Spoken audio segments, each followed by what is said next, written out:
All right, we're going to talk about wire today and what you can do with wire.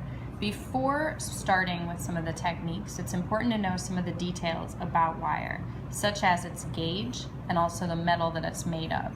So in front of us here, we have a couple different pieces of wire. This is a piece of brass. It's very thick, okay, so it's very difficult to bend, but there's a lot you can do with wire that's that thick. We have something that's a little more in between. So this is also brass.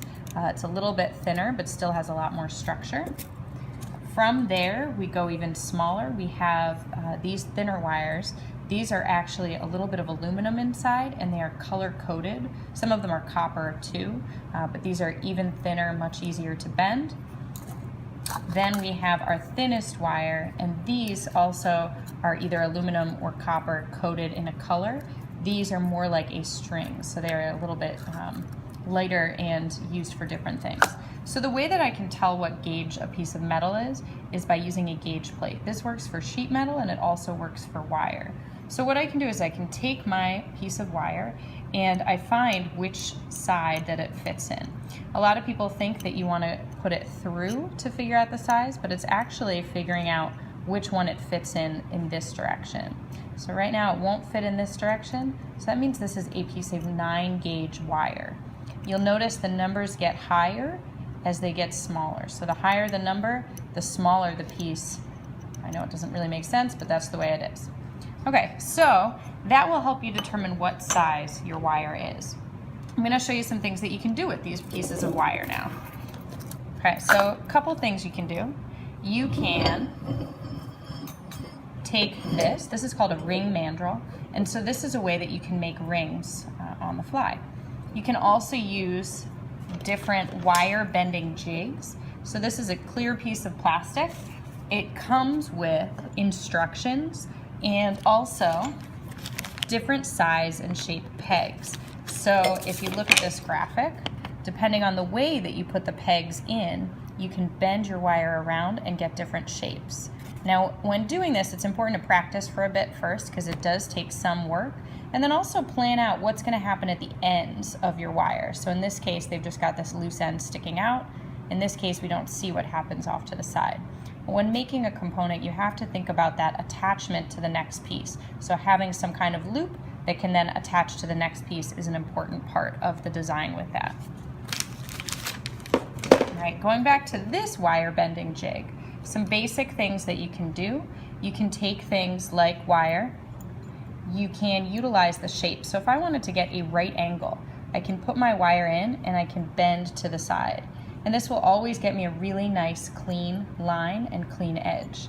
Now if this was a longer piece of wire, I could actually bend it into a triangular shape and leave a space at the top. So I'll show you an example of that a little bit more. So I took a thinner piece of wire that's a little bit longer, and I'm going to start by making a loop up at the top. And I have a little bit of extra wire here. So now I'm going to take my flat pliers. I'm going to hold that loop. I'm just going to wrap my end around. This way I've got a nice steady loop that will hold its shape. Okay.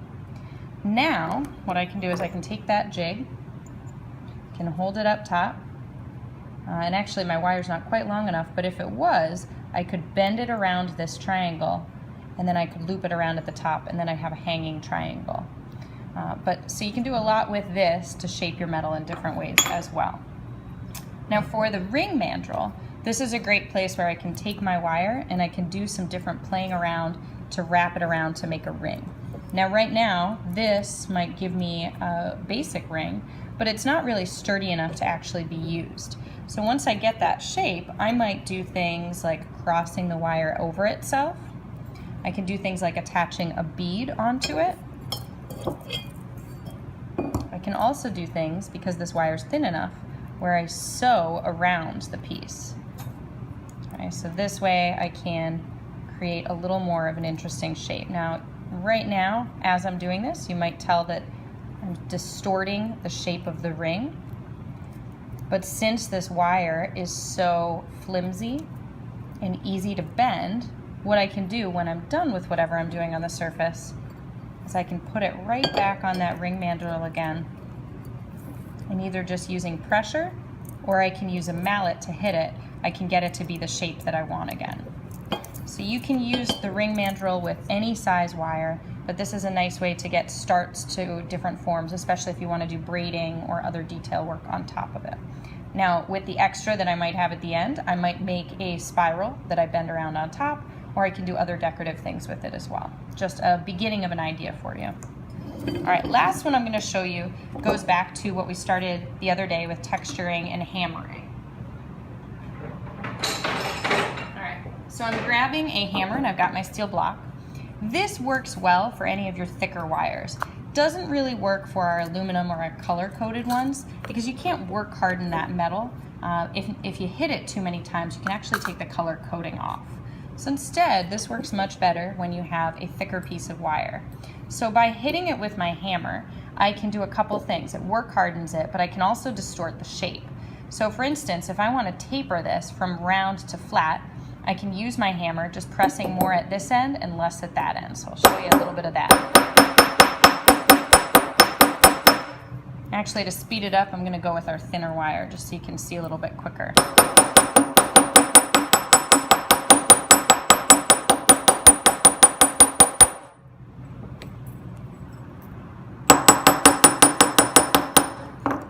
All right, so now you can see that it's starting to get flattened further down.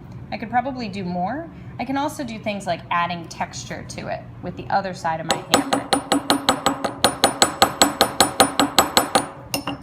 This can be just a fun decorative element that adds a little bit more detail to what you're doing.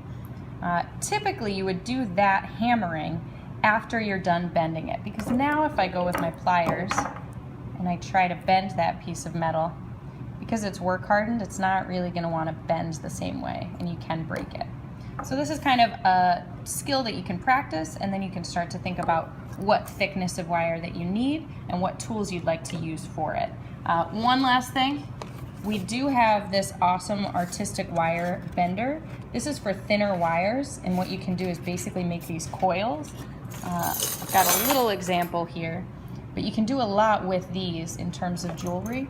I'm not going to go into how to use it as much, but we have the tool and their instructions, so if you are interested in more of this kind of braided look, just know that that's available as well.